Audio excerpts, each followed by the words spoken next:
Hello and welcome to Original Soundchat, where video game music is a work of art. On each episode, it's our goal to help you learn about two soundtracks from the world of games, as well as the people, stories, and critical tracks behind them. My name is Joe DeVader. And I'm Peter Spezia. We're brought to you by Anonymous Dinosaur and Rhymes with Asia. It's time to appreciate great OSTs and the games that they come from, without getting too bogged down in music theory. Up first this week for our two games is 2015's Splatoon, where you're a kid now, you're a squid now, in Nintendo's attempt at an online multiplayer shooter franchise. Following that is a story of 6 doctors of various professions that come together to help combat and ultimately solve a medical crisis. 2010's Trauma Team. Unfortunately, there are no cephalopods in Atlas's Trauma Team. But it would be awesome if there were. It'd be something. I don't know if I'd go see a Dr. Kid, but you made a good point before the show. We were chatting about a Dr. Squid. Yeah, he could hold all the scalpels at once. And this could be a good or a bad thing, depending on your interpretation of the sentence I just said. Well, so we figure the theme for this week could be working as a team with bright colors. I've played a little bit of Trauma Team, and the one thing that stands out to me is like all those characters come with like a certain color, like a bright color as a background, and like that's their identification. It's not the same thing exactly as the different opposite colors that, you know, the ink can be on a Splatoon match, but you do have to work as a team nonetheless. Yeah, I think that overall does fit together. Obviously, the theming with the colors is not as strong in Trauma Team as it is in Splatoon, considering Splatoon, the color theming is, you know, the entire video game. But I don't know what else it would be. That's right. So we gotta pull from something. We're coming off KiwiCon from Gamescom, so we'll get to that shortly. But before we do, Joe, how are you doing? What are you playing? Well, it's mostly just been a lot of great Ace Attorney adventures. I'm almost done with the first game adventures so that I can jump into Resolve. I'm told that it is very clear that Capcom straight up released half a video game when they released Adventures in Japan, and getting both games in a collection absolutely fixes that problem. So I'm looking forward to seeing what that means. But I also played and was very, very, very heavily disappointed by 12 minutes. Aha. I played it for about 4 hours and hit a point where I had no idea what else to do. I was so frustrated of like, I don't know what other actions I could possibly take to keep the loop going. And then I accidentally had one of the twists spoiled for me, and that twist is so stupid that I uninstalled the game and then was told the twist that comes after it, which is also somehow even more stupid. And man, it's just a bummer. That game's premise was so cool. Why is Willem Dafoe not allowed to be in good games? I did hear that it was one of the worst plot twists and endings of the year, which is disappointing because I'm still looking forward to playing it and I don't know what it is, so we'll see. But yeah, I also have yet to get to Great Ace Attorney Chronicles myself. It's on the Switch. I've got it. It's put in there. Just gotta start it. Meanwhile, I'm just playing more Hades. I got to Hades in run 8 and I beat him in run 11 for the first time. Probably had another run in there somewhere, and now I'm on a streak of 3. So damn, I could hit credits before run 20, which could be crazy, but well, we'll see. That would be very interesting, I feel like. Let's talk about some composer follow-up news, though. Talking about news stories from the video game industry that involve some of the composers that we've talked about on this show for, oh my gosh, 2.5 years. Been doing this show a long time, Joe. Yep. Before we know it, 3 years is going to show up, and I'm scared of that unstoppable movement of time. 2021 is moving along quicker than 2020. How is that possible? Yeah, that should be a thing. That's mean. Anyway, let's talk about Jeff Con, KiwiCon, whatever you want to call it. Opening night live for Gamescom. Jeff Keighley putting on his big production. Some headlines here. We have Bear McCreary, who announced that he is scoring the soundtrack for Call of Duty Vanguard. The game is out November 5th, but it kind of comes with a whole bunch of because of all the Activision Blizzard stuff going on, and Activision won't even put their brand name behind Call of Duty. Yeah, they scrubbed their logo off those trailers. Oh my god. They just think that, Call of Duty Presents has enough weight to it, and it's pretty clear what's going on. I mean, Laura Bailey is one of the 4 main characters in the campaign. It's a good pull altogether. The music really stood out during the demo, during the show, and good for Bear McCreary, but oof, that comes with a lot of baggage right now. Yeah, I imagine Mr. McCreary is very hesitant at this moment. I mean, it's too late to back out, and like the score's already done, obviously. So I'm not gonna blame him for sticking around. And like you said, this is a good poll. Like, this is the biggest game franchise in the world, and Bear McCreary's able to do music for it. So, it is what it is, I guess. Also, what was at one point one of the biggest game franchises in the world, Halo Infinite, officially revealed its release date. Jeff pulled it away from that Xbox presentation for Gamescom. They had a real chopped off end of their show, and it's like, nope, we're going to put the Halo stuff in my Gamescom show. Halo Infinite comes out on December 8th, though in an incomplete form because campaign won't have co-op at launch. Anyway, Gareth Coker's scoring that game from the Ori games. It sounds pretty good so far if the multiplayer test run is of any indication. Our friend Matt, who does Smash to Pieces with us, when I sent him the news about the no co-op, and I think there was something else in there to Forge. No Forge mode, yep. Yeah, but it was mostly the co-op where it's like, are you kidding me? Like, come on. What have you been doing? This game's been delayed like 3 times. I don't know what's happening in the behind the scenes. There could be a lot of stuff that's going down. COVID probably messed with a lot of stuff. Also, changing creative leads, that'll do something. Yeah, that probably didn't help either. Like, this game's obviously had a really tumultuous development cycle in general, but co-op seems like something you probably should have made a priority. From what I know about a lot of Halo fans, that's a big reason why a lot of people enjoy, like, Halo campaigns. They like playing them co-op. And it was a big deal when 5 didn't have local co-op, or there's something with Halo 5 Guardians where, like, the co-op was messed up there. Anyway, to kind of wrap up the Jeff Con news, April O'Neil was revealed as a playable character in TMNT Shredder's Revenge. That game is still marked down as a 2022 release. No specific release date there yet, but that's T. Lopes on the music. She has a mic drop attack, which is really great. Yeah, it's a good pull. You'd think based on how they set up the logo, there's probably one more character they got to reveal, because it looks a little unbalanced right now, but we'll see. Jet the Far Shore releases October 5th. That music is from Andrew Rorman, or Scientific. And Horizon Forbidden West did confirm that that game is slipping to 2022, February 18th to be exact. Joris de Man is still on that game, the composing team there. And we'll see if February 2022 is going to be the next super busy month in games. Very well could end up being, yes. Oh boy. Meanwhile, Psychonauts 2 is out now. People have been waiting for this game for a real long time. Score by Peter McConnell, who we talked about for his work on Sly 2 Band of Thieves. We also brought him up with Grim Fandango earlier this year. So, real good work there. A lot of people have been waiting for Psychonauts 2. I didn't like the first Psychonauts very much, so I don't know if I'm going to try it, but it's on Game Pass, so. People are talking it up as Game of the Year potential. That's really interesting to see. Meanwhile, Richard Jacques is scoring Marvel's Guardians of the Galaxy. We talked about Mr. Jacques for his work on Sonic R previously on the show, but that's a good game to get. We'll see what he can bring to the table as far as the score goes, although I feel like that game's going to be more driven by the licensed music that it pulls in.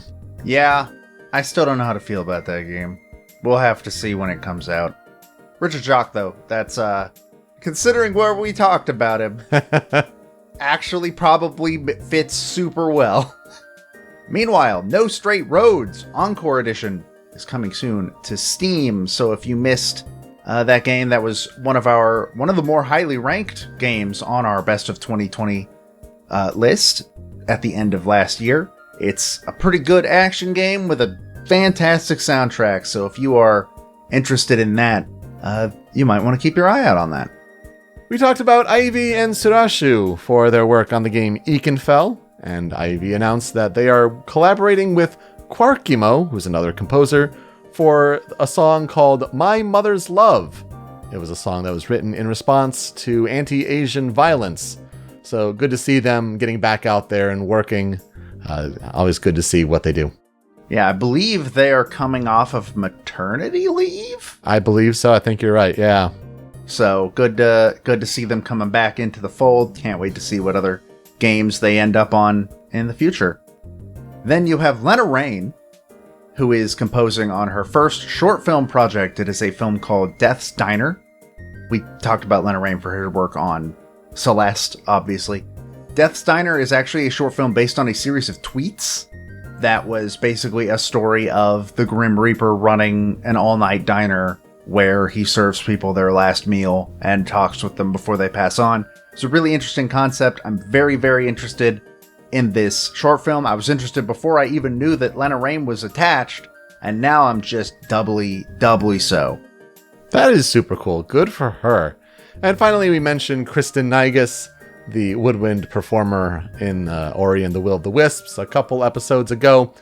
And she announced that not only was she contributing her music to Austin Wintry's work on Aliens Fireteam Elite, but also she is performing flutes and whistles on The Legend of Vox Machina, which is the kickstarted animated Critical Role series.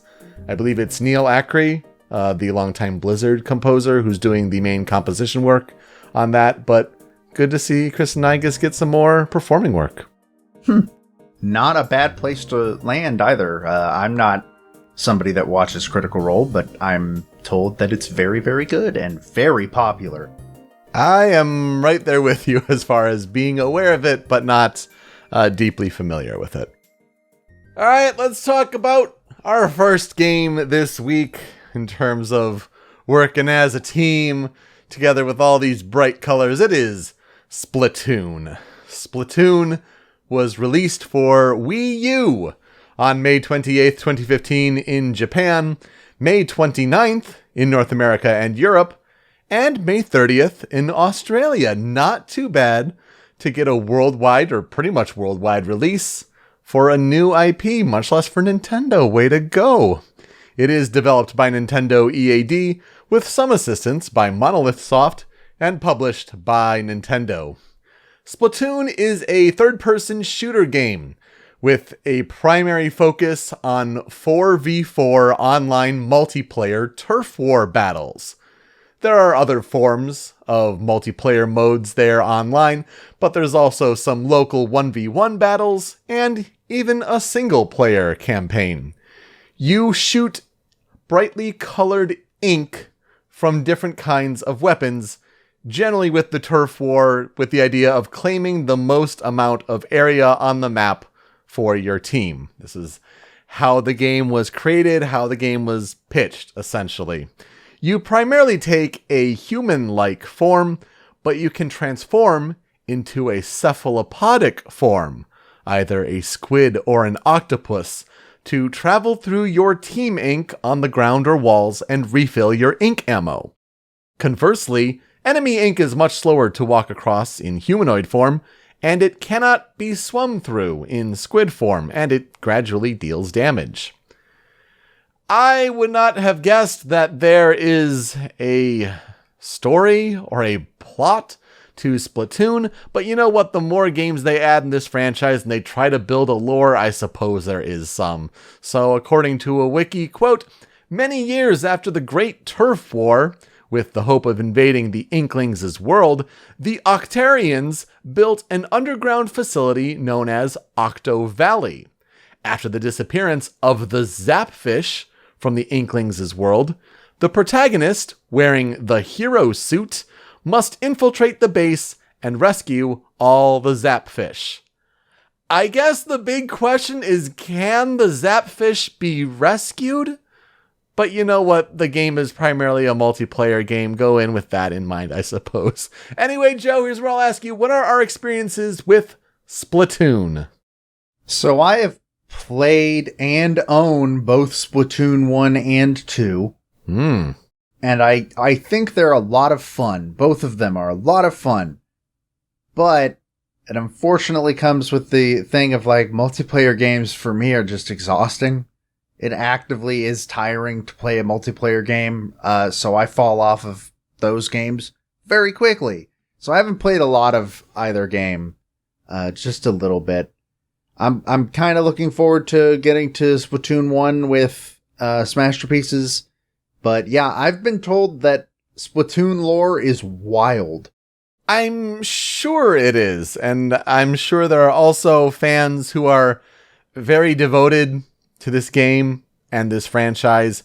I came across YouTube commenters that were like, oh man, the nostalgia, those were the days playing Splatoon with my brother. And it's like, that wasn't even a decade ago. Oh no. The franchise is 6 years old.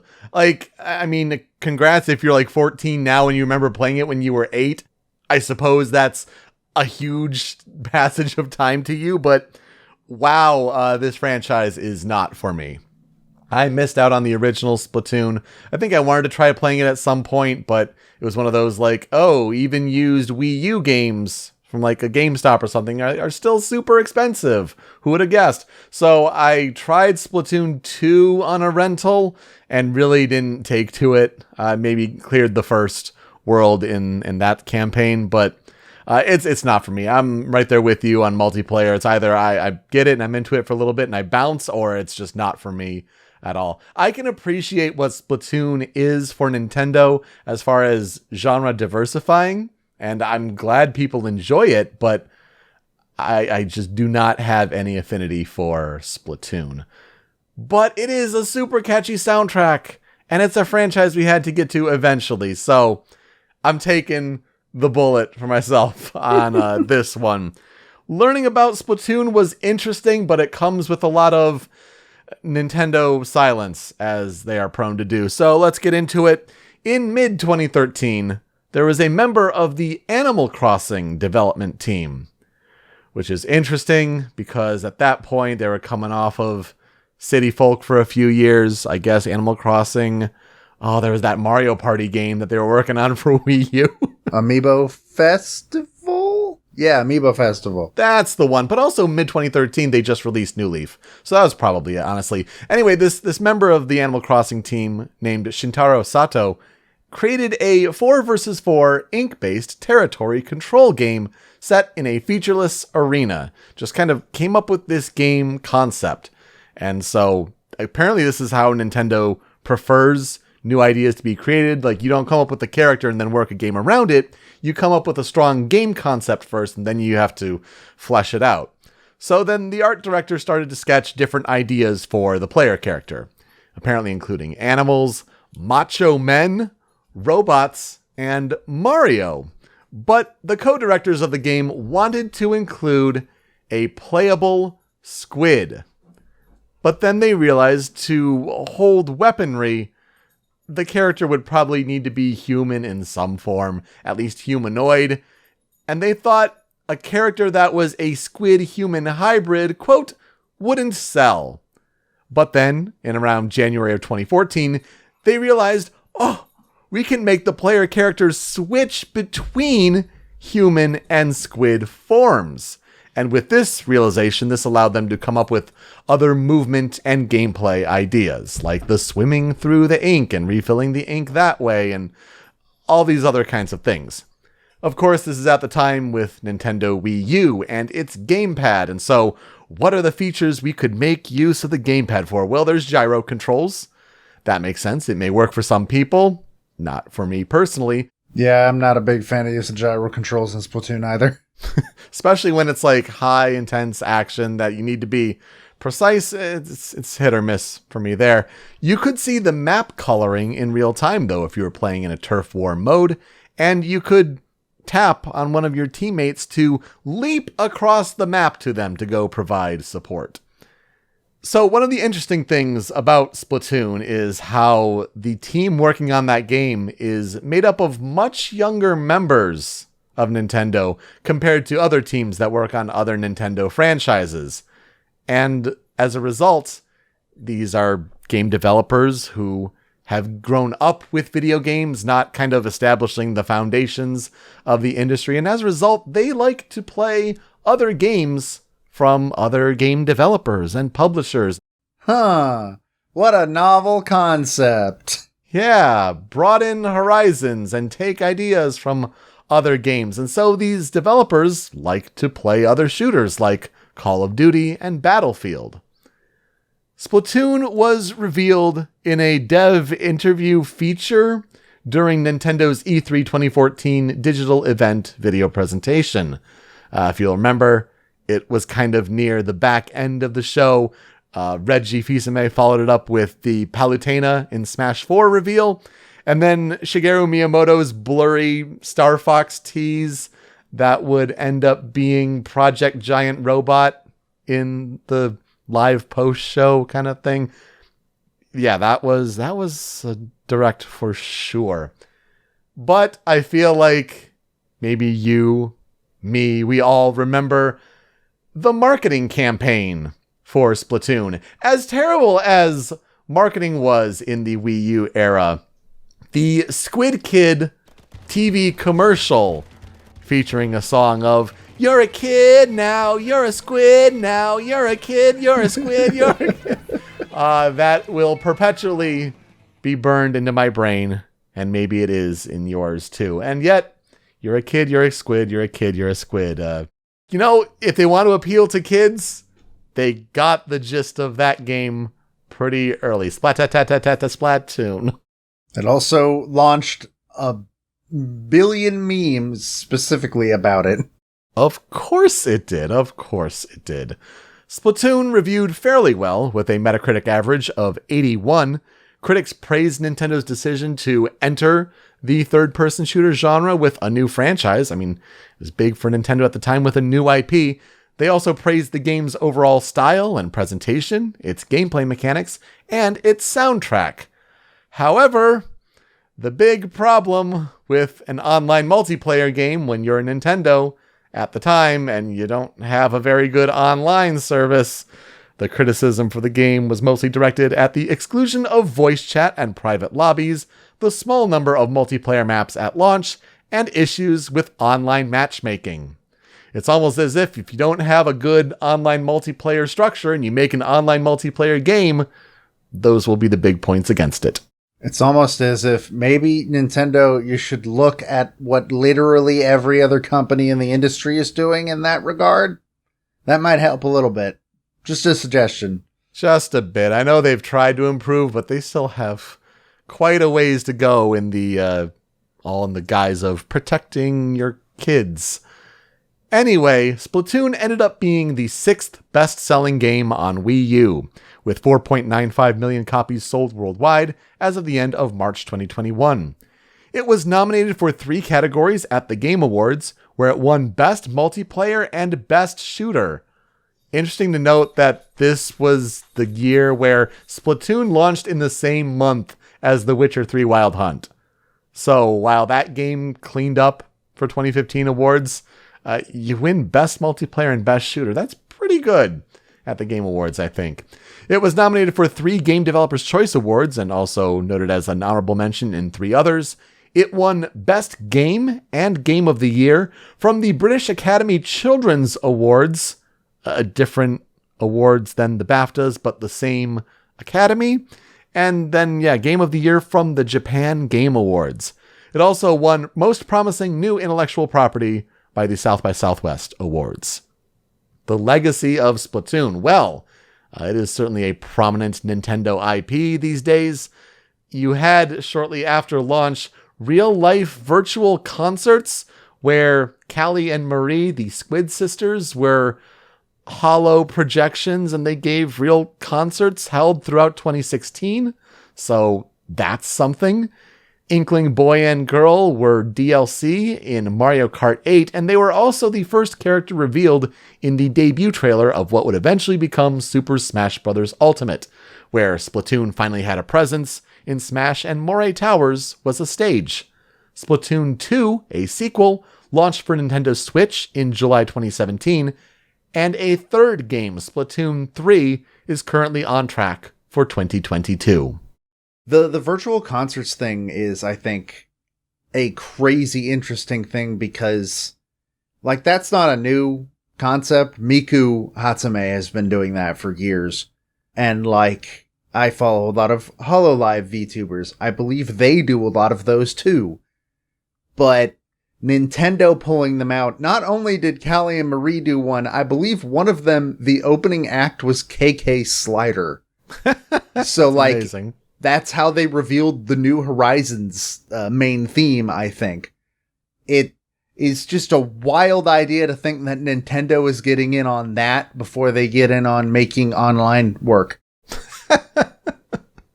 But, you know, they do have a franchise from themselves. Like, we talked about for years how, like, oh, Nintendo doesn't have any new IP, and then they go find this one. It's like, we're coming up on going to have, like, 3 games in 7 years. Like, on top of expansions and DLC and things like that. And all the Splatfests continuing content and all that. It's wild. Yeah. Oh, and I mean, nowadays we also have, like, Astral Chain, I guess, is technically a first-party IP, even though Platinum made it. But yeah, we don't see new IPs from Nintendo very often. It's very interesting that this one took off that hard. Yeah, absolutely. Hit the way that it did. So, the composers for this game are 2 composers that we've talked about previously on the show. And so I started to do some digging and, like, maybe who's a vocalist that I can cover, because this soundtrack sure has some vocals. And so I found one, Hiroaki Takeuchi. And I'm like, okay, he's got a VGMDB profile. Seems like he's established enough as a performer. Should be easy to find info on Hiroaki Takeuchi. Apparently he goes by the alias Singman, like Hiroaki Singman Takeuchi. But apparently there's also an anime producer with the same name, but like a different person. And I think it's that same guy who's a producer that worked alongside Yu Suzuki on Shenmue 3. So you do a lot of searches for Hiroaki Takeuchi, and there's a bunch of names, but like that's the prominent one. Tough to find information on Mr. Takeuchi. And the Splatoon wikis, the fandoms, the wikias, what have you, are not any help, honestly, because they say Hiroaki Takeuchi is the singer of Squid Squad. What does that mean? Okay, this is going to sound really stupid, especially coming from someone who does not have an affinity for this franchise, but the big thing in Splatoon is they hype up these in-universe musicians and bands, and I think that's pretty evident with Callie and Maria as the Squid sisters, right? But there are more bands than that, but you don't speak of him as if he's like a real band in the real world. Like, it's a weird mashup of like, he's the singer of this group and just speaking it plainly, like in the universe of Splatoon, what about in the real world? So it's just really jarring. And when that's the only information that you can find, that's a little shocking. He has some discography though. I mean, a lot of Japanese exclusive titles that I don't know, honestly, work in anime and things like that. He may have worked as a performer on Loco Roco and Loco Roco 2. Hard to confirm that when the information is tough to find to begin with, but obviously he worked on Splatoon and Splatoon 2.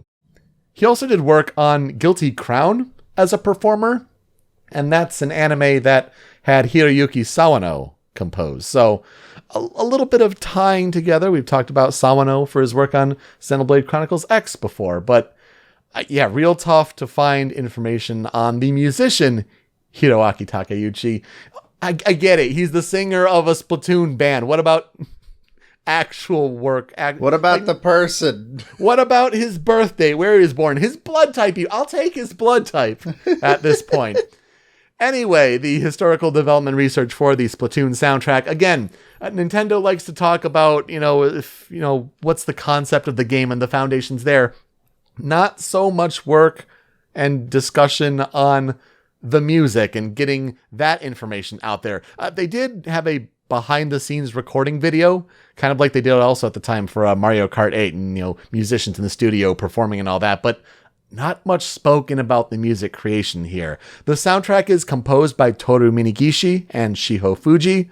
We've talked about them on the show for The Legend of Zelda Majora's Mask and Animal Crossing City Folk, respectively. I did not expect to mention Animal Crossing City Folk twice in this episode, but I guess here we are. But yeah, it really seems to be all about like establishing these in-universe music groups and like treating them as like a real thing. Though that doesn't translate well to the real world unless you're way into that Splatoon lore. The game's soundtrack album, which is titled Splatoon, Tune. Oh, I like that. Instead of Toon. That's like, for that in the sequel, it's Splatoon and Splatoon 2 for the soundtrack release. It's super clever, I agree.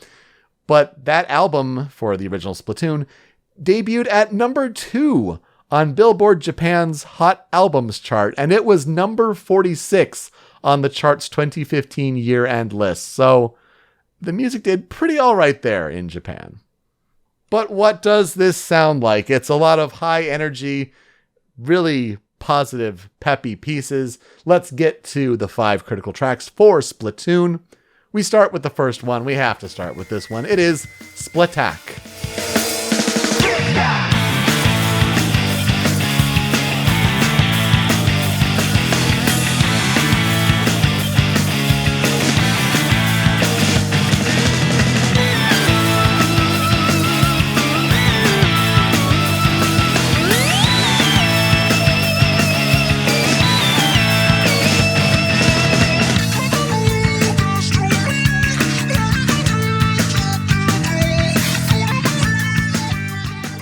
If you know any track from this game, it is this one. Splatak is composed by Toru Minegishi with vocals by Hiroaki Takeuchi. Not only the hitska or whatever the accent is there, but I would imagine it's also his voice pitch shifted up. I would love to tell you if they actually had research and interviews about the music in this game, but unfortunately didn't seem to be easy to find. It is the main theme of the game. It is the song that was often paired in promotional reveal material. It is the theme you generally think about with this game and this franchise. In the game, it also plays sometimes during multiplayer matches, so depending on which map you're playing on. And it's just a classic for the franchise, right? It's this high-energy rock with these electric guitars, starting and getting it going. The bass comes in for the full sound. The drums really provide that pep, and then you get the keyboards coming in. And then you start mixing in the high-pitched vocals that kind of follow the melody. It's a really catchy bop. I love Splatak. I love this song so much, more than I love the game, which we've already covered. I adore this song so much. I kind of feel like the ultimate version is a little bit weird in Smash, where it's a ska tune now. It's just a little bit odd, but I'll allow it. But no, Splatak is just this hype song. And I absolutely think that it is by far the best song in the game. No contest. It's a good thing this is the main theme, because it deserves to be. I feel like the ARMS Grand Prix theme, it immediately creates an identity and an energy for the game that you immediately identify the music with this game. And that's probably the biggest accomplishment of all, especially for starting a new IP. That's another one, ARMS, right? ARMS, Nintendo tried to get that going, and we'll see if Legs has any legs as a future sequel. It's unfortunately very telling that we forgot about ARMS until literally just now. Yeah. Let's get to another one on the Critical 5 for Splatoon. This is another peppy song. It is Ink or Sink.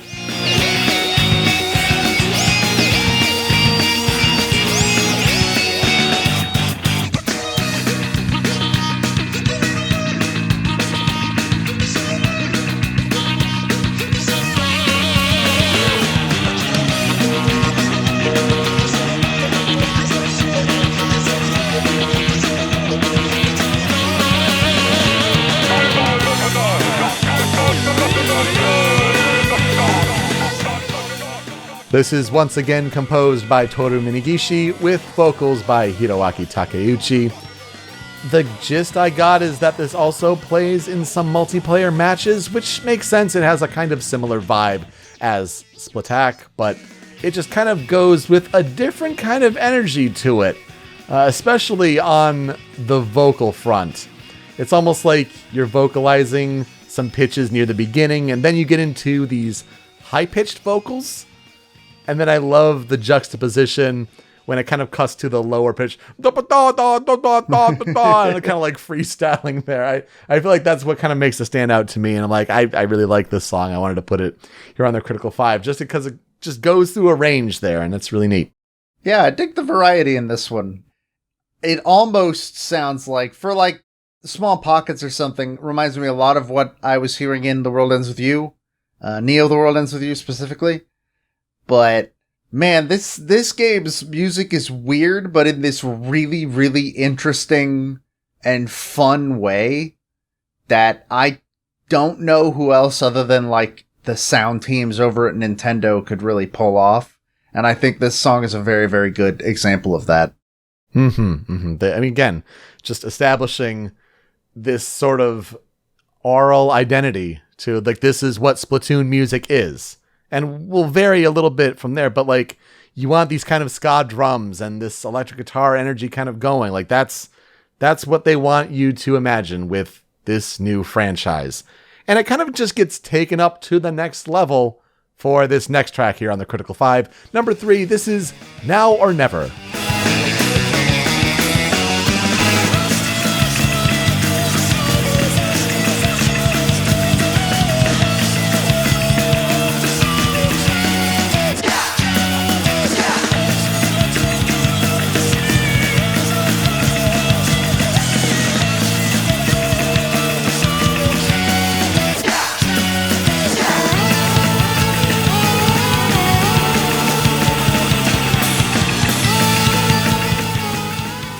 I would have guessed, based on the previous tracks, that this was composed by Toru Minegishi, but no, it's composed by Shiho Fuji, again with vocals by Hiroaki Takeuchi, as the vocalist of the Squid Squad. Oh, okay, all right, stop it. This plays during the final minute of multiplayer matches, so you know that energy we've been going with. Kick it up even more, because the action is about to get more frenetic, more intense, and the pace just gets so hyper here. It's interesting that the vocal hit of ska is almost like shouting out the genre that it's trying to be. But, you know, just a really identifiable track that it's like we're taking the Splatoon energy and just twisting it up to 11 here. Yeah, this like Splatoon, I very much remember this song and hearing it a lot. I think in Smash, it also plays during the last minute of a time match. That would make sense. Yeah, if you're on a Splatoon stage, for sure. Yeah, if you're on Moray Towers, which is a bad stage in both Splatoon and Super Smash Bros. Ultimate. But this song is kind of like anxiety put into a song, but in like a way that's straight up just, hey, make one last push, man. You gotta go. You don't know if you're winning yet. You have to go now. And it really has that really good build-up that you described that actually translates really well into the match ending and then being told whether you won or lost, which in my case was usually lost. Based on usually fractions of a percent, I'm sure. Well, for something totally different, let's get into number 4 on the Critical 5. We actually go to the campaign. Oh my goodness, this is I Am Octavio.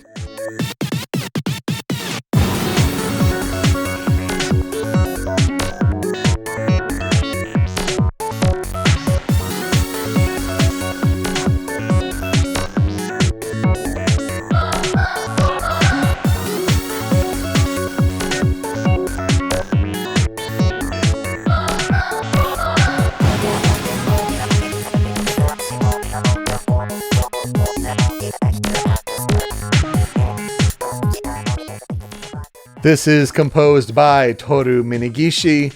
This is the music for the final boss battle of the single-player story campaign against DJ Octavio. Oh my goodness, he's an octopus. Who would have guessed? I think it's just a really cool piece. Again, this is another one where YouTube commenters are just like, oh my gosh, what a final boss. The nostalgia. I can't believe it's been this long since I played. Now, stop it. Stop it. 2015. I'm not saying this about Metal Gear Solid 5 or Undertale. You don't get to say... Anyway, so it is a really neat piece, though. I'll give it that. You have this cool dark groove that you have this kind of throbbing bass go on. You have these different synth hits and orchestra-like hits. Just a different mood entirely, and it makes sense that you're not in this multiplayer match, but you're actually in a boss battle, and the final one at that. Yeah, I've only ever heard that the final boss of Splatoon 1 is one of the hypest things on Wii U. I don't know what that means or what that could possibly mean in terms of Splatoon, but this song is pretty cool, and I guess I could leave it up to my imagination for now. I have heard a lot of people super praise the final boss of Splatoon's campaign, for what it's worth. And this song is, like you said, it's super different. Really sort of like the vibe that it's going for. I hope this boss fight takes place on a dance floor, because that sounds like it should be what's happening. I guess I'll find out eventually. Kind of, but not really. It's more like DJ Octavio is like grooving to his own music. That would make sense with the pulse that it has. I feel like when people talk about how hype the final boss battle is, though, it's because of the track that wraps up the Critical 5 here. And it has to be this one, right? It's Calamari Incantation.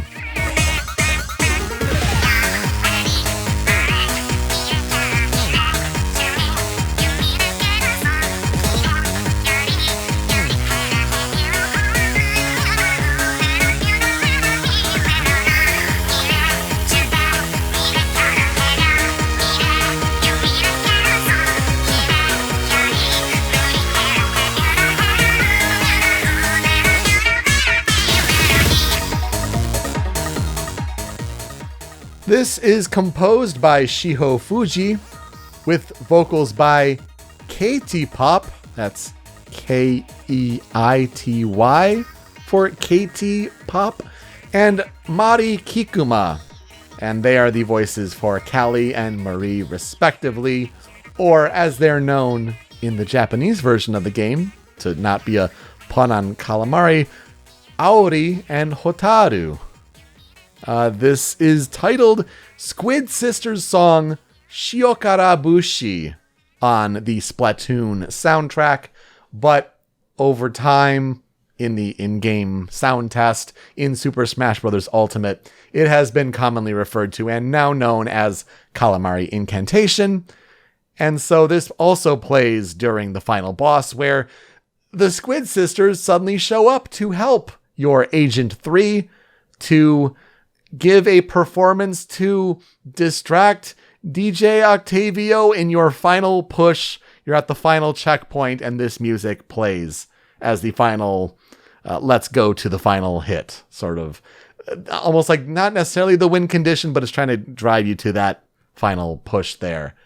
Interesting to note, one of the things about the soundtrack, it was probably best to bring it up here, is that with this language in particular that the Squid Sisters sing to, it is a made-up language, but it is based on Japanese characters. So they can add, hiragana, katakana to kind of create a Japanese-sounding language, but it's ultimately gibberish if you translated it out. Like, there are, I guess, translations that exist to try to provide lyrical context, because of course it has to, right? If you're making an in-universe Splatoon music, groups and meaning and all that, but apparently the language itself is Japanese sounding, but gibberish. But yeah, I guess a pretty hype song to have that final boss push go to. And it's the song that plays when Callie and Marie are summoned for an assist trophy in Super Smash Bros. Ultimate. So it has some staying power as far as this legacy goes. I actually didn't know that about the Smash thing. I haven't seen that assist trophy very often. It scares me. This song rules. It's another one of those songs that I've heard despite not having played the game much, mostly because of Smash, because the Smash version is chef's kiss, super good. It might actually be a non-remix. I don't remember, but it's good. This is a good song, and it really does highlight sort of Callie and Marie being this in-universe pop duo sort of thing, who apparently rule the whole city. I don't know, but yeah, cool song. They are a sensation, and yeah, I think this one's up there with me for Splat Attack. Like, they kind of fight for favorite or best on the soundtrack, if you asked me. So I have a couple on the cutting room floor just to kind of flesh things out. The first one here is titled Split and Splat.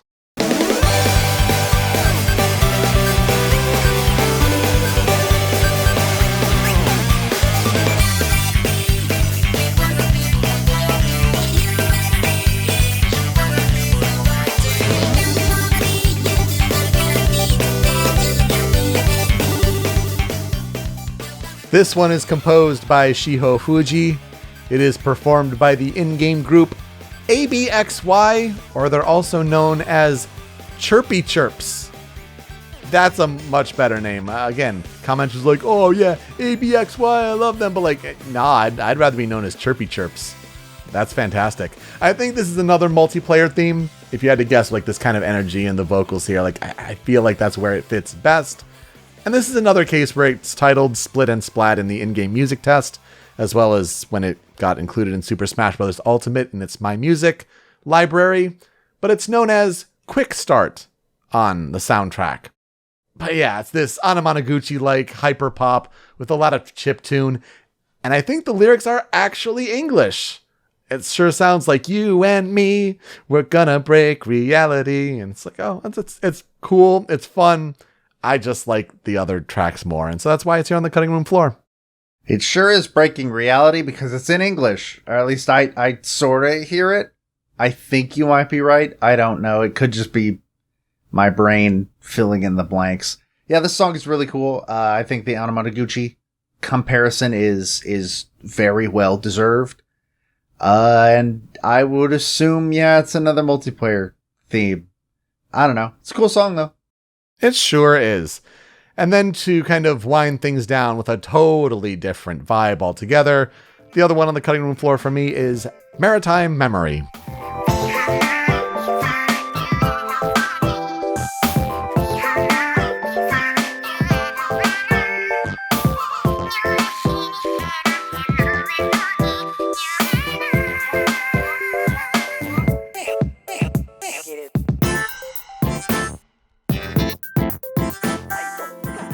This one also composed by Shiho Fuji, with vocals by Katie Pop and Mari Kikuma. It is the end credits theme, when you roll those credits after the single-player campaign.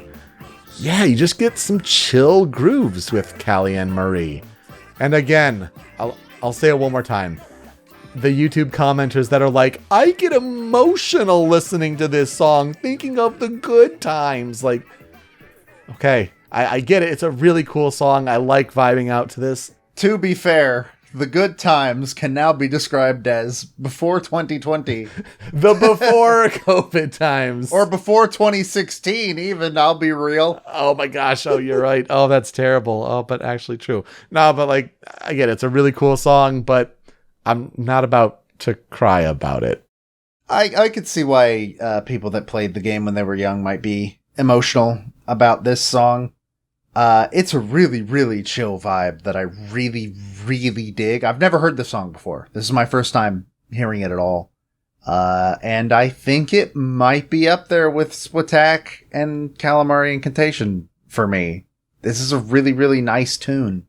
I agree. I just didn't want too much Callie and Marie necessarily in the Critical 5. But also, I'm just getting old. That's really what it is. So what will I never forget about Splatoon? I mean, I obviously won't forget that it started a prominent Nintendo franchise that they're continuing to this day, but I don't have any fond memories or goodwill to it, as this section has made abundantly clear, I'm sure, to the salt of some Splatoon fans. But honestly, the soundtrack is super good. And it's one that we've been itching to get to for a while. And I'm glad we have some great tracks to add to our original Soundchat lineage. For me, we didn't even mention what I think is the most interesting thing that Splatoon does, which is the Splatfests. I think those are really cool. Basically, Splatfests are a lot of fun, even though I barely took part in any of them. Where it's just like, hey, what's better, this thing or this thing? Join a team and play Splatoon for like 24 hours and help your team win. I think it's neat. And I'm also probably never gonna forget the fact that Moray Towers is a bad Super Smash Bros. Ultimate stage and is also, as far as memory serves, the worst stage in Splatoon 2, so it's faithful, I guess. Oh, I know what I'll never forget about it. I'll never forget that the last Splatfest they did decided who was going to die in the next game. Oh my gosh, how do we forget that one? I don't know how I forgot that till just now. See, the lore runs deep, honestly. Oh my gosh. Yeah, it's one thing when you could be like, oh, I remember this game that is kind of lost to time, but no, Splatoon continues on, and so I'm sure it's not the last we'll be talking about this game franchise. So to transition to our next game, let's talk about a fan cover, a fan remix of a song from the soundtrack, whether it's on OC Remix, YouTube, wherever.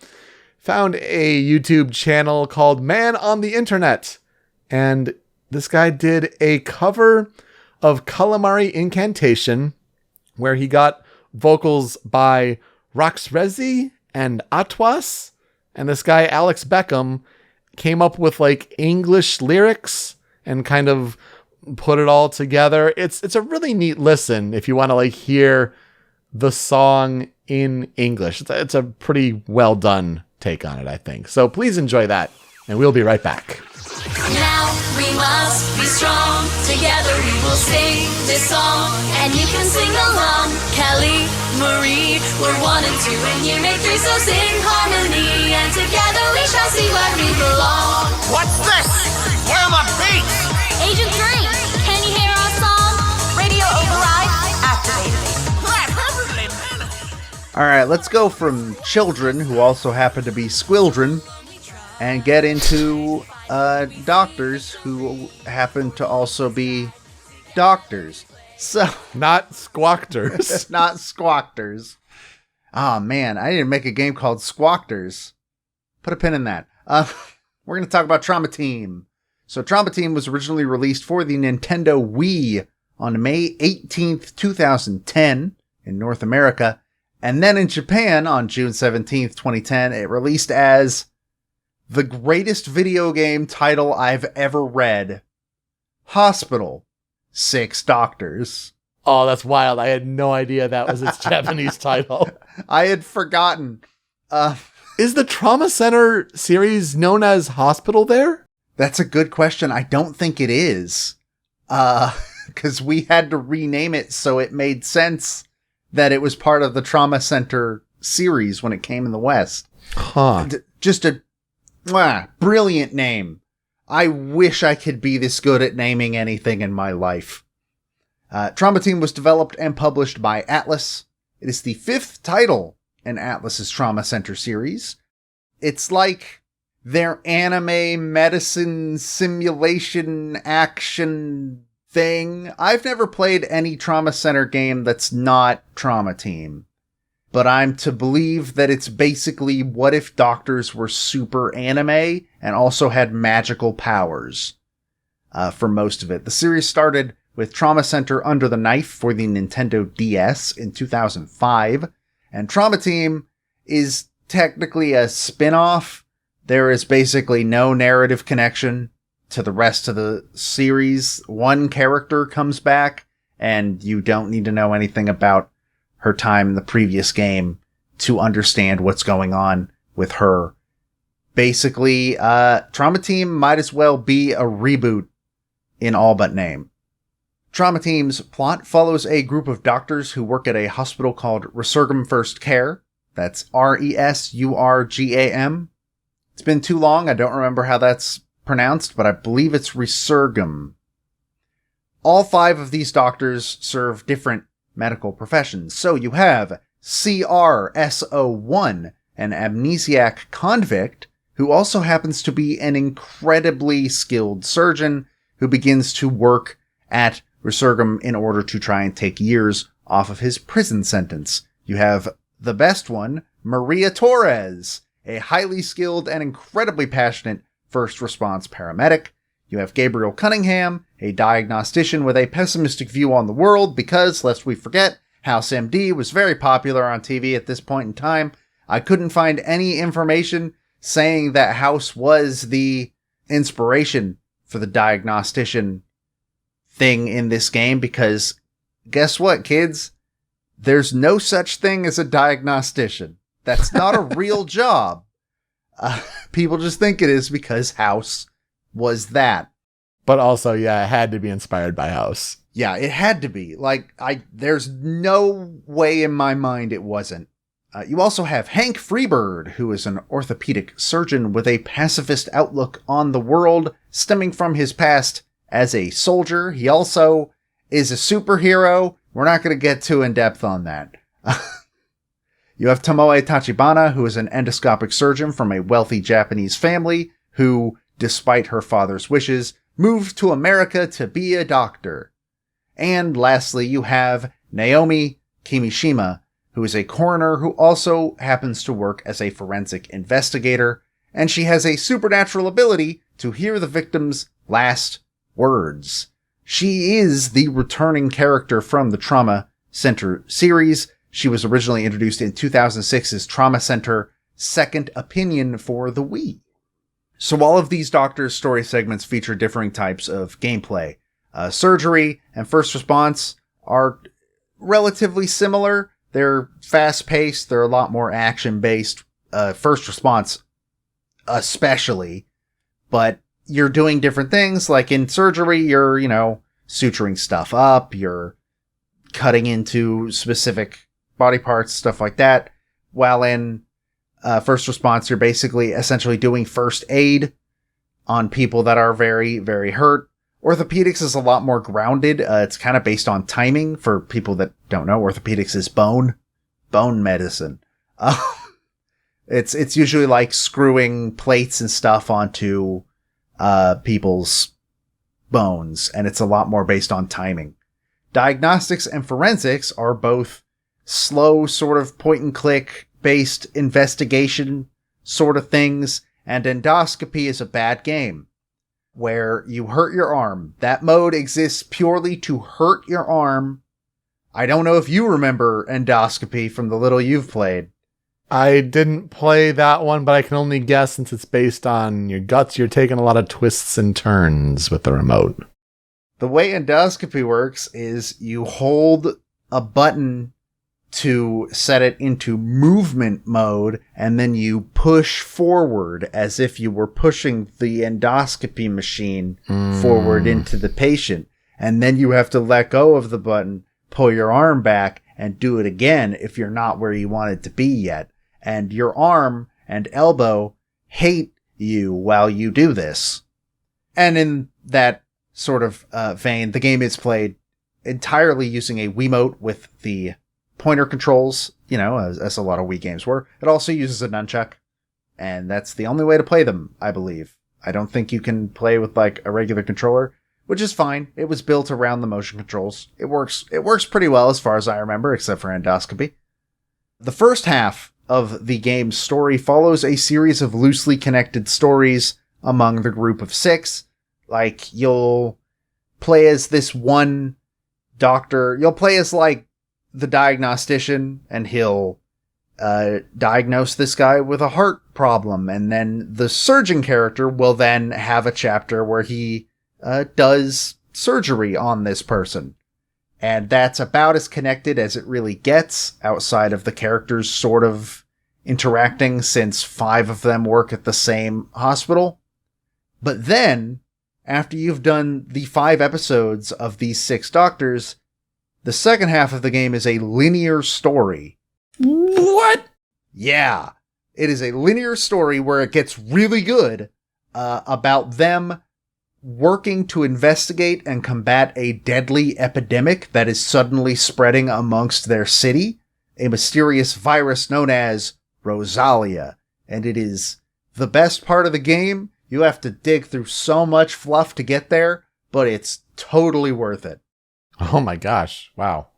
And also probably hits a little too close to home also Yeah. with an epidemic. Little bit. Luckily, this one isn't nearly as bad as the one in the game. Or things would be a lot more dire. So this is where I'll ask, Peter, what are your experiences with Trauma Team? I thought I maybe only made like a third of the way progress through this game because I completed those 5 episodes for the surgeon. I did that for Maria as well. And I think I started on Cunningham and then like I stopped playing. Something else got my attention. I never made it back to Trauma Team. So I'm like, oh, I made it like a third of the way. Oh, a latter half of the game. Okay. News to me. Like several hours worth. So I guess I did not play as much as I thought I did, but I liked what I played. And this is, I think, even before a time I knew about Atlas and Persona and things like that. So there's that. I don't remember why I ended up with this game. I remember buying it at the same time that I bought Mario Galaxy 2, so I think it came out around the same week, or the same month at least. But I don't remember what actually led to me buying the game. I think for me, I might have known about Atlas at that point. I might have started Persona 3. Definitely wouldn't have finished it at that point, for sure. But I love it. I love this game. It is one of my favorite games on the Wii. I think it is super good. It's kind of sad that it's never seen like a re-release outside of the Wii U eShop, and that's really it. In fact, if you want to play it, that's the best way to grab it. I still have a Wii disc, and I think I'm gonna stream it. Doing research for this episode kind of led to me going like, I should go replay this game and do it on stream. So eventually I'm going to start doing that over at the Nintendo World Report Twitch channel.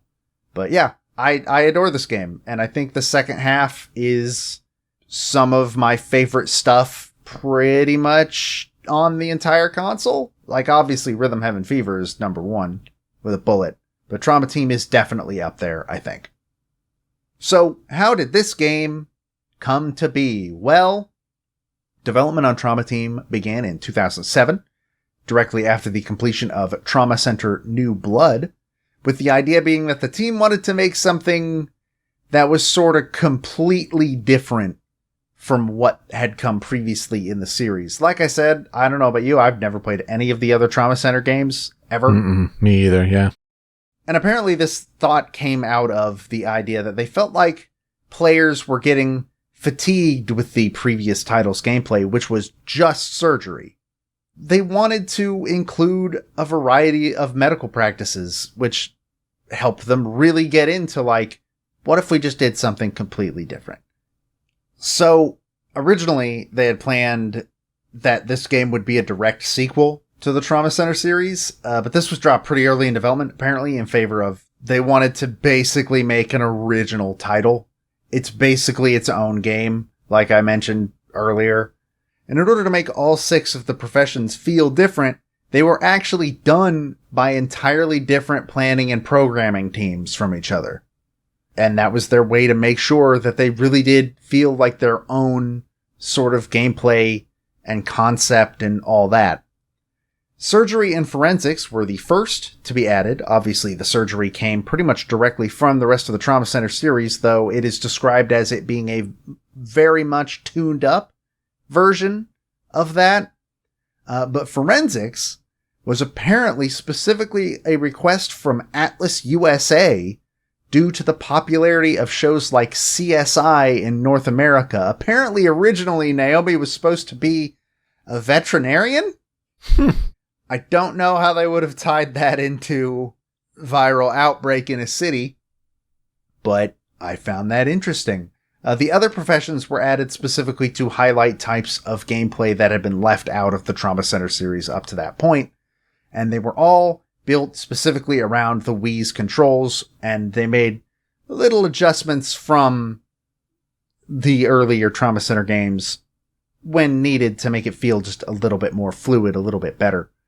Trauma Center as a franchise apparently has this big narrative and reliance on supernatural and science fiction elements. I mean, the only thing I know about Trauma Center is in at least one of them you can draw like a pentagram to do magic surgery or something. I don't know. That's the only thing I know. And they decided, probably for the best, that they were going to either remove those entirely or at the very least downplay them. And I think Naomi's ability to hear the last words of the victim and the fact that Cunningham has an AI assistant are basically the only things that made it in. That were not, this is a thing that exists in the real world. Let's ground it, please. Let's not get carried away. Apparently, endoscopy was suggested by an actual doctor who had played Trauma Center New Blood and wanted to see their medical profession depicted in game. All right, that's just selfish. So now we know that there is a single person that can be blamed. And also, I found this very interesting. I didn't think about this until I saw the piece of information. Due to the nature of how endoscopy works, it's actually the only mode that is in full 3D. Yeah. Everything else is 2D, that kind of thing. I found that very interesting.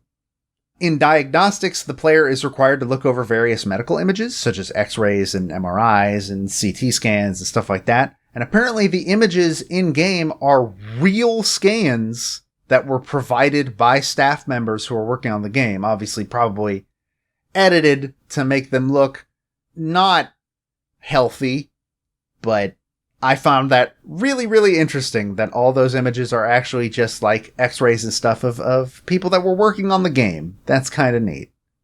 Due to the game's more action-focused gameplay, Trauma Team was built on a modified version of the script that was originally built for Shin Megami Tensei 3 Nocturne, which is really weird to think about. Also, wasn't the only mention of Shin Megami Tensei I saw in my research. Naomi, when she does her investigations, they're very similar to Ace Attorney, but only a little bit.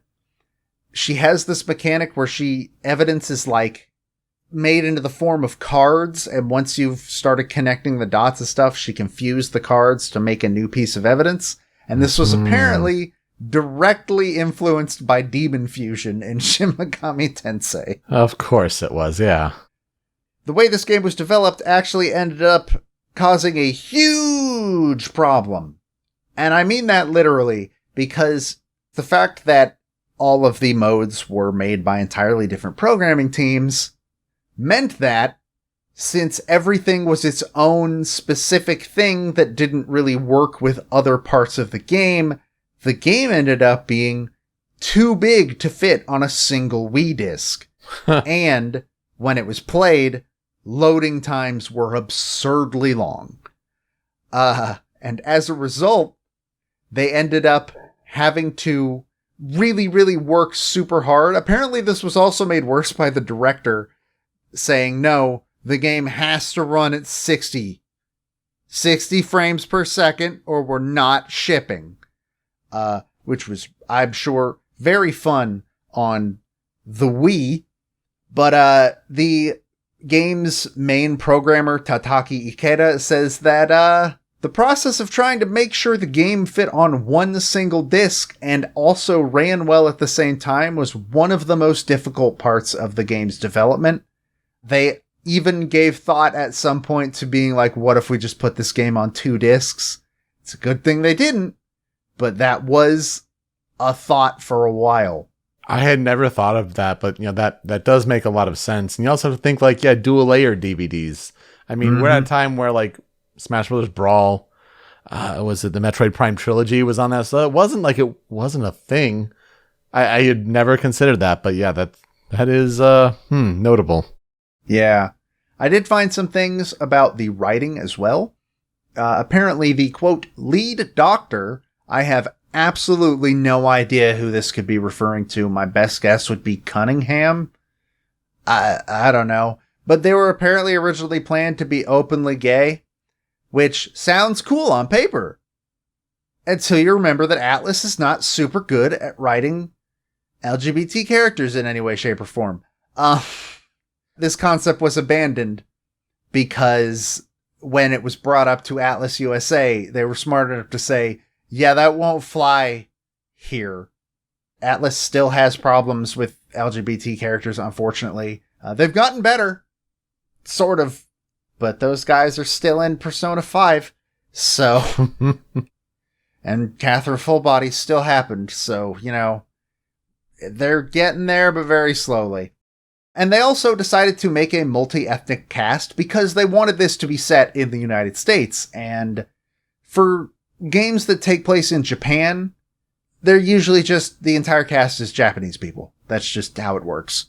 They're very rarely do they have a more diverse group. And they also decided they wanted to be more gender inclusive, which is why there are so many female characters as well in this game. And this was pretty much entirely due to the inspiration of Western medical TV shows. So, you know, House, Grey's Anatomy, whatever other show would have been running at that time. I would probably wager a guess that General Hospital is probably up there somewhere. Sure, and yeah, you mentioned CSI already, so... Yeah, and this was apparently kind of a difficult thing for the team to really sort of figure out because, again, Japanese stories, they don't really tend to have a ethnically diverse sort of cast, but in Trauma Team you have Maria, who is Hispanic. You have Hank, who is, I believe, supposed to be Native American. Mm-hmm. Cunningham is just white, so is the surgeon.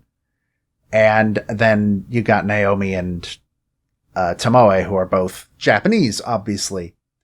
And so it does end up being this really sort of neat mixed cast, and I think they overall did a pretty alright job on it. And reviews agree with me, because Trauma Team reviewed really well. Currently sits at a Metacritic of 82. Praise was given to a bunch of its writing and characters, but some critics felt that the two investigation modes, diagnostics and forensics, get really repetitive over 5 episodes, and I agree. They're so long, and they're like 3 times the length of the other modes episodes, each one. Man. So it's a bit of a problem there. But they also criticized how Endoscopy had really awkward controls. None of them, however, mentioned that they made the elbows feel like you have arthritis. Endoscopy's really bad, everybody. I'm going to stream this game and you're all going to see. Trust me. But the positive reception, unfortunately, did not translate into sales at all. Because by the end of 2010, Trauma Team had sold only 16,700 copies. Oh my goodness. Worldwide. They did a fiscal report that year, the holding company that used to own Atlas. And Trauma Team was not even on the presentation. It sold that bad. Probably why we've never heard of it since, and that's a shame. Yeah, it's a miracle that it was released on the Wii U eShop in 2015. You can go buy it still. I heavily recommend it if you are at all interested in any of the stuff I've been talking about in this segment. But apparently, though, before the game had even come out, there was a 13-episode television series pitched to investors, and they even filmed a full pilot, a 13-episode, 1 hour per episode series, and there is a pilot for this show on the internet somewhere. It was never officially released, because the show did not end up getting picked up for anything. It did leak in 2016, though, so that pilot is out there somewhere, and people can watch it. And the episode that was filmed, I don't know if this would have been the entire series, but it followed, quote, a group of medical students who perform illegal surgeries for patients unable to afford proper treatment. Which, boy, I wish that had gotten better in the past 11 years. You mentioned filmed. Was this live action? Yes, it was live action. Whoa. I see. I would have expected, like, an anime. I looked into, it was live action and American. Like, it was an American filmed series. Wow. That's the even weirder part. I looked up some of the cast that's in the pilot. I didn't recognize, like, any of them. So they were all rather small name actors. But, yeah. I had no idea that was a thing, nor did I know that I could go watch it maybe if I found it. I didn't go looking for it, but maybe I will at some point. Didn't mention any of the characters from the game, so this might have just been a Trauma Team show in name only? I don't know. And as you mentioned, Trauma Team is at current time the final game to have been released in the Trauma Center series. There has not been a new Trauma Center game in 11 years. And yeah, the sales numbers are probably why. I feel like it would probably do better in today's climate, though. Like, I feel like on something like the Switch, it would probably sell way better. A smaller digital release, yeah, absolutely. Mm-hmm. I agree. I think that would be the way to go about it. Here's hoping one day, but Atlas doesn't really seem interested in making anything that's not Persona or Etrian Odyssey anymore. And I don't blame them. Those games make a lot of money. So, we're going to talk about an artist for this game. One of the composers is actually somebody we haven't talked about, but it also still fit super well that this artist is who we talk about for this game. His name is Benjamin Franklin. No, not the founding father. Just a dude that currently exists named Ben Franklin. Our favorite boy. He is great. Too bad I couldn't find any information about him. Trauma Team was his first work with Atlas. Apparently, the song he did for this game was what brought him onto the team. And after this, he just became a mainstay whenever the Persona series especially was doing English vocal music. He's a lyricist that works pretty much exclusively for Atlas now. He is also associated with the label DAG Music, which was apparently founded by Donna Burke. So there's that connection, and that's all I can find. That's it. He works for Atlas, and he also works for Donna Burke, technically. Hit us up, Ben Franklin. We want to talk about your times with Almanacs and Persona. Please, please, I would die to talk to this man and Lotus Juice in the same room. Oh my god, that would be amazing. It's been our delight since we learned about Mr. Franklin in our Persona 5 episode, and it's just been just amazing to come across his work, and I'm glad we at least get to highlight him for whatever there is out there on the internet. If we got that interview with those two people at the same time, we'd have to end the show because we'd have peaked. Oh, no, that's it. That's the tippy top. Yeah, the show's canceled after that. That's the finale. In terms of discography, the most interesting thing I found was he is apparently the vocalist in the German versions of Frog Hop and Staff credits in Rhythm Heaven, the DS one. Specifically the German version. None of the others. Ausgezeichnet. Yes. He is also, he does a lot of vocals and did a lot of lyrics for the game God Eater. He, of course, did a song for Trauma Team, and then from there has served as a lyricist on Persona 4 Golden, Persona 4 Arena, Persona Q, Ultimax, Persona 5, all three Persona dancing games, Persona 5's anime, mainly its OP and ED. He also is credited for doing some lyrical work on the Persona 3 movies and the Persona 4 animes, though I assume that's just the game music. Persona Q2 and Persona 5 Strikers. So he is pretty much just a mainstay on the Persona sound team now, which is kind of cool. In terms of historical development research for the soundtrack of Trauma Team specifically, the soundtrack was mainly composed by Atsushi Kitajo, who we talked about in episode 79 for his work on Persona 4 Arena Ultimax, and Ryota Kozuka, who we have actually not talked about yet. We'll get to him. Hopefully one day. And there are also a few tracks contributed by the one and only Shoji Meguro, who we talked about all the way back in episode 3 for his work on Catherine, and also have mentioned every time Persona comes up because he's the Persona guy. The variety of professions, actually, which I didn't think about this, but totally is, it's actually reflected in the music. Every different doctor has a different musical style that plays during their mode. So, like, for example, surgery has a lot of guitar. It's a lot of hard rock stuff. Diagnostics is very heavily jazz influenced. There's a ton of jazz to it. Endoscopy is pretty much entirely like Japanese traditional instruments because Tomoe is a very traditional Japanese beauty character. And that's really cool, actually. I dig that a lot. Including jingles, the soundtrack apparently contains over 100 tracks. The official soundtrack was released on September 23rd, 2010, but by that point, Western fans had kind of already done their own unofficial release, because back then we did not get releases of game soundtracks in the West pretty much ever.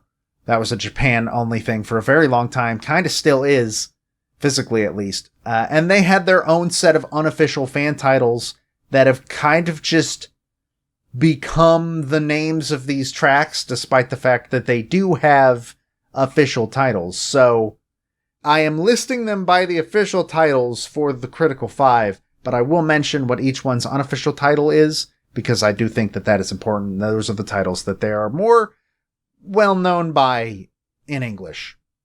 So let's jump into our first critical track of the Critical 5. That is Firm Ground.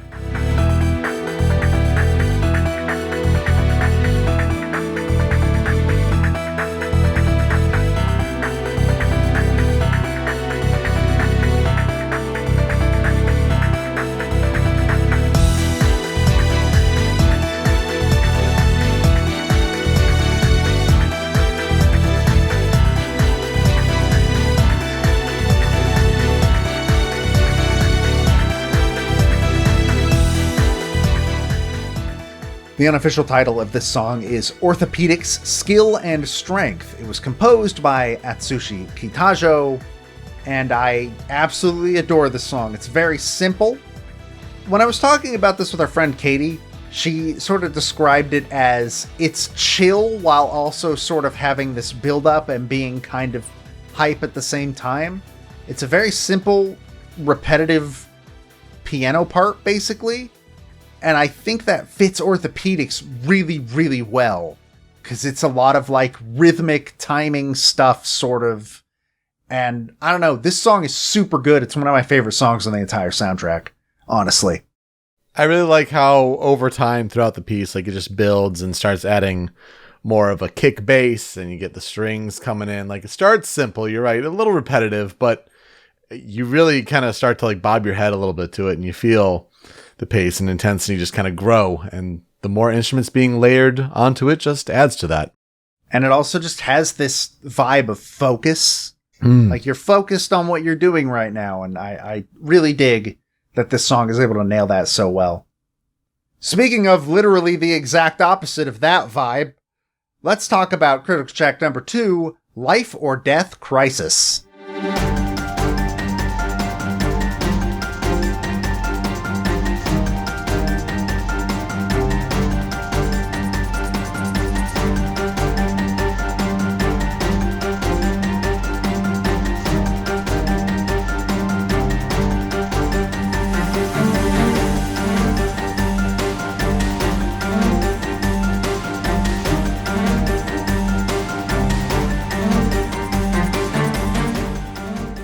The unofficial title for this song is First Response Critical Moments. It was composed by Ryota Kozuka. And, wow, this song is great. I think this is probably my favorite song on the soundtrack in general. It just has this really well done tone shift from, you go from orthopedics or kind of even surgery, where it's like, yeah, the thing is happening, we're doing the thing. But in First Response, it's no, you have to do this now and you have to do this quick, or these people are going to die. And this song really, really brings about that sort of urgency to it for me. It's so big in scale compared to a lot of other stuff on the soundtrack, and I love this song. I love listening to old game soundtracks, especially ones that I haven't played the games in a long time. Then I come across a track where you listen to it and it's just like, Yeah, that's a classic. I remember that. Such a good feeling to come across that. And that's what this is for me, especially, playing through Maria's episodes. That's a good one to come back to. I appreciate the pace and intensity. It's not super crazy, but there is some dire urgency here. Yeah, it has this tense, like super tense feeling to it, intensity. I like First Response the best. I think it's the best mode. Even to this day, I could say that without a hint of hesitation in my mind. And the music is a big part of that, I think. And also Maria is just the best character in the game. Following that, for Critical Track number 3, we're going to get into some of the music that plays specifically in that latter half of the game. It is Glimpse of Fear.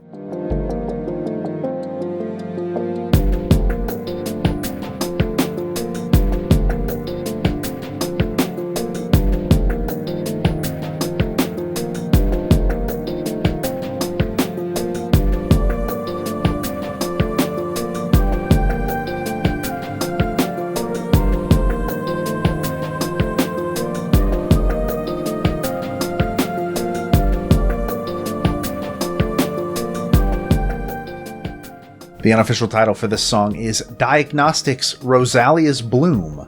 It was composed by Ryota Kozuka. This song gives me chills every time I hear it. So the context of this song is, after you've completed all those 5 chapters for every character, you're brought to the first chapter of the second half of the game, which is a diagnostics chapter. And this song plays the instant Cunningham and the player notice the first signs of, oh wait, what the hell is this? And oh, this might be really bad. Glimpse of Fear, I think, is a very good title for it, though Rosalia's Bloom, I think, fits better, because this is, the introduction of this thing that's about to escalate very quickly. The rest of the diagnostic music is like this sort of upbeat jazz, and then you get this. And this is a genuinely kind of scary song to listen to, and it fits that moment so well. It's so good. I feel like the underscore still has like some positivity to it, but it's when the melody comes in that kind of makes it feel unsettling. Yeah. And I think it's that good juxtaposition there that I can imagine that in the context of the story is done really well and played to great effect. I hope it's a moment that is still as good as I remember it being. We'll see, but I remember it being a really good moment, and this song has always stuck out to me because of it. Following that, we have Critical Track number 4. This one is, again, going to ramp up that intensity. It is The Bloody Rose.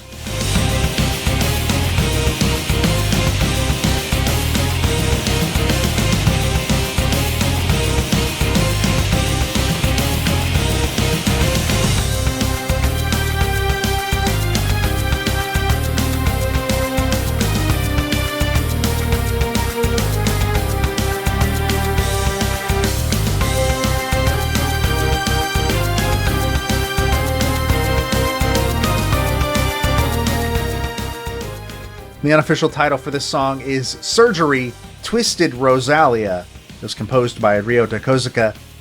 As much as I find it super funny that it is described this way, it is technically accurate.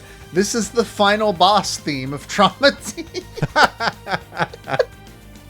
This plays during the very final surgery chapter in the game. I just really love the idea of calling something like this the final boss in a game about doctors. It's really funny to me. This song is super good, really tense, kind of almost feels a lot more like the First Response stuff than a lot of the other surgery tracks. Oh, it feels super good. There's a second half to this sort of sequence where it turns into a very, very good piano rendition of Rosalia's theme. This very melancholy song. It's very good. I almost put that, but no, this is the one. This is such a good song. It's amazing, right? How you can just listen to this and think like, oh, that could be Shin Megami Tensei, Persona, an Atlas game period. And like, okay, it feels like it's got that final boss energy, especially when that drum fill kicks in and the instruments start. Like, oh my goodness. Like, but it just feels like that kind of vibe of game. And yep, sure enough, it's an Atlas game, granted, about medical professionals. Yeah, this song is... I was actually kind of surprised when it wasn't Shoji Meguro that had done this track. Sure, yeah. He only did like 3 or 4 tracks on the entire soundtrack, so it's not too surprising we didn't hit any of them. But this sounded like his style. But yeah, this song is rad. I remember the Final Surgery being rad. Man, this is a good game. More people need to go buy it and play it.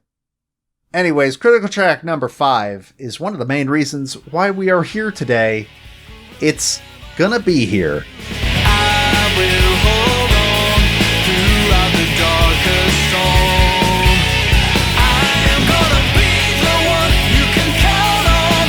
I'm the one who will hold on to you. We've got the power to turn the dark to light. I am gonna be the one.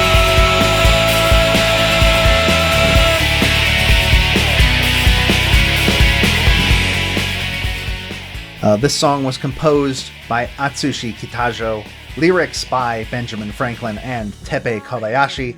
The vocals are Ben Franklin. Let's go, Ben! Yeah!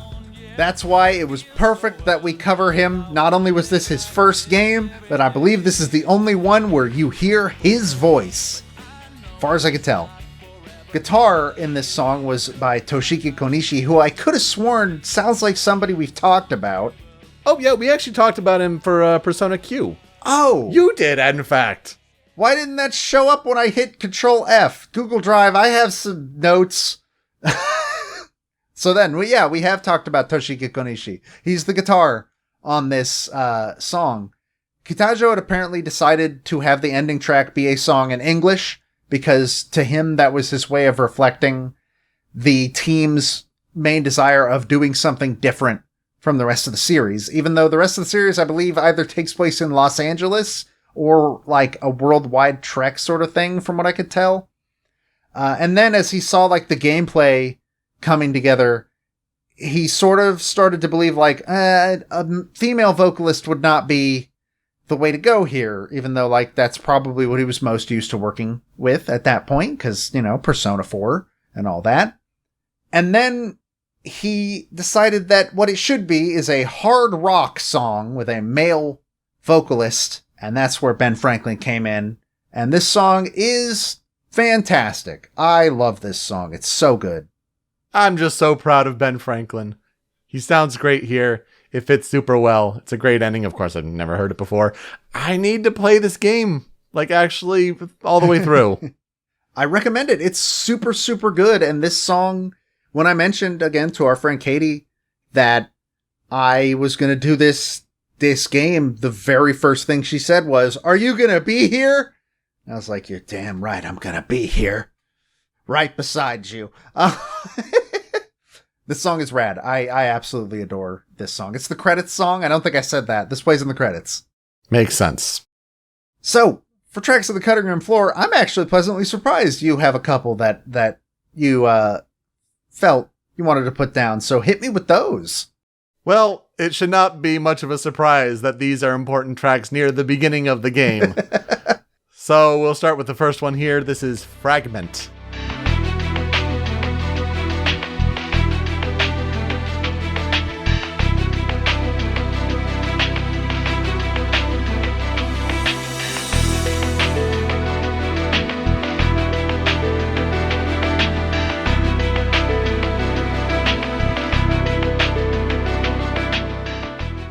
The unofficial title, it gets dubbed as Episode Selection, and that's exactly what it is.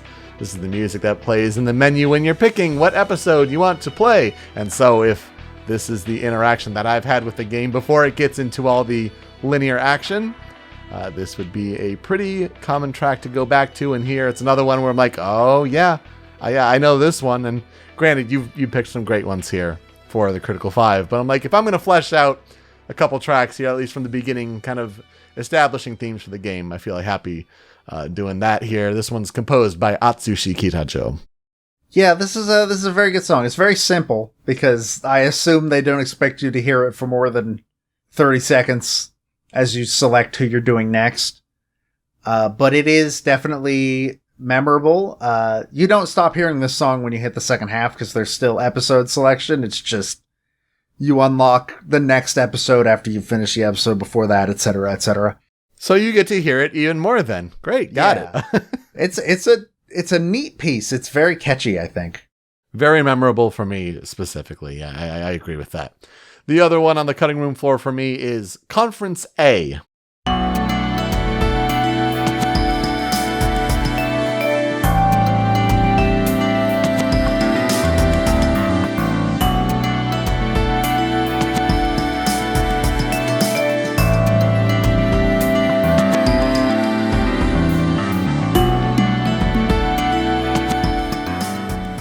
So I feel like this is also at the beginning of the game because the unofficial title is Conference Standard Procedure.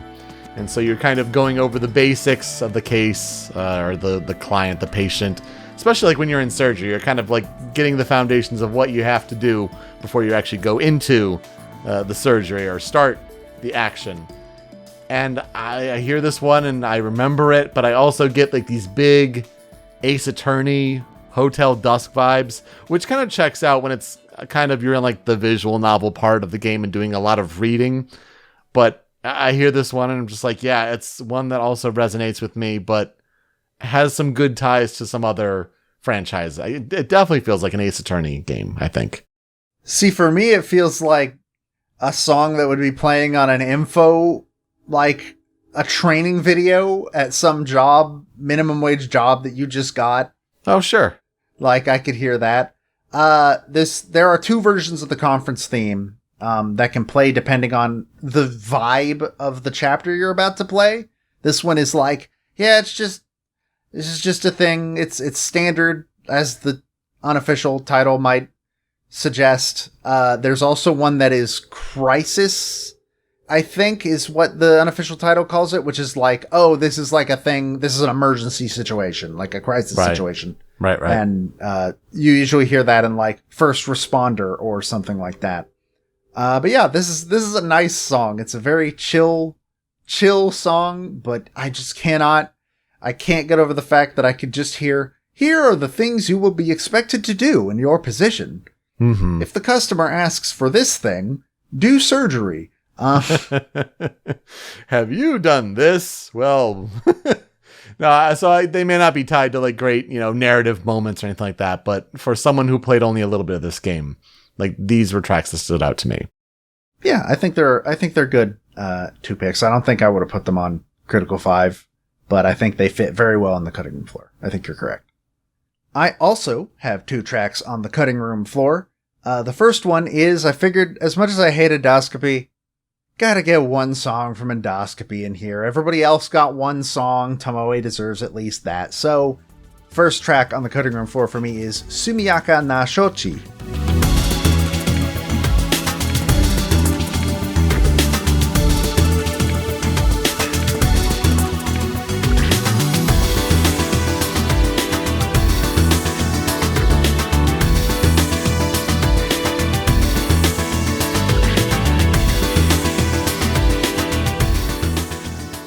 Not entirely sure what that translates to, but this is known more commonly on the internet as Endoscopy Father's Blood, as Peter learned off recording.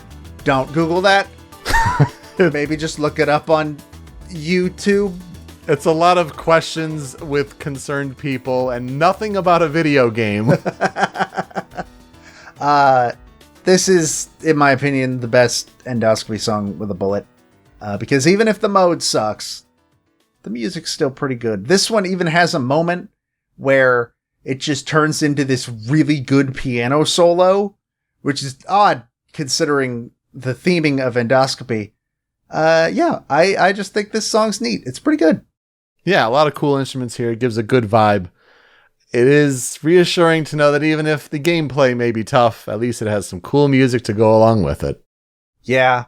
It was either going to be this or it was going to be a song that is unofficially known as Rosalia's Petals, which is also very, very good and uses the same leitmotif as a bunch of the other Rosalia's things. But I think this one overall has its own personality to it, and I dig it a lot. And for my second track on the cutting room floor, it is from Forensics. It is Uncover the Truth.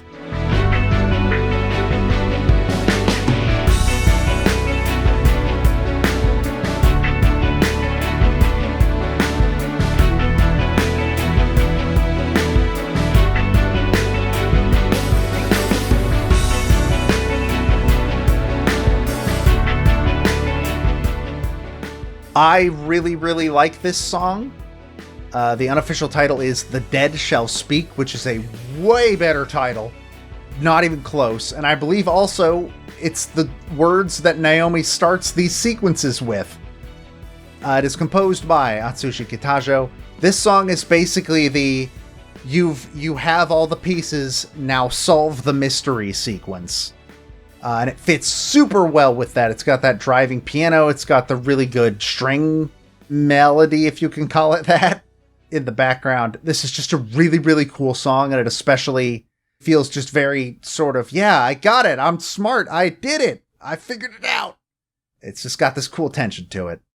And I thought my track had an Ace Attorney feel to it. You just described an Ace Attorney track perfectly. Yeah. It's titled Uncover the Truth. I mean, what more could you possibly ask for? Now, this is a really cool song. I dig this one a lot. Yeah, I think that Forensics is my second least favorite of the modes, because it's not bad. It's just, it drags on for so long, all 5 of them. Again, there's a lot of fluff to dig through. But that is a perfect segue into what will I never forget about the game. Second half of Trauma Team is so good. I remember it being so good. I don't think I've ever beaten it again, because going back to it every time I do, I sort of fall off because other games come out and like, I've already played this game and I don't really want to dig through all that fluff. As good as a lot of the fluff is, it's still too much of it to get to what I think is actually like the best part of Trauma Team. It is a fantastic game. More people should play it. The soundtrack is phenomenal, and I'm very happy I finally got to bring it to the show. Joe, you're making me want to power on my Wii U. That should be case enough for it. I believe I do have this game disc. If one of us has to load up the Wii U, the other has to too. How do you think I've been playing Pikmin? Fair. But honestly, you're making me want to go back and play this, because especially now hearing that there is a whole second half to this that I had no idea about, and it's apparently super good. The soundtrack sure sells it. It's an Atlas jam for sure. Yeah, fantastic game. And I hope you do go back and give it another once over. Just gotta power through the forensics and diagnostics. That's the real wall you gotta pass through, honestly.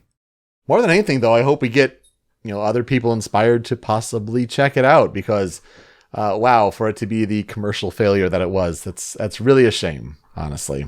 It might be the most commercial flop, the biggest commercial flop we've ever talked about on this show.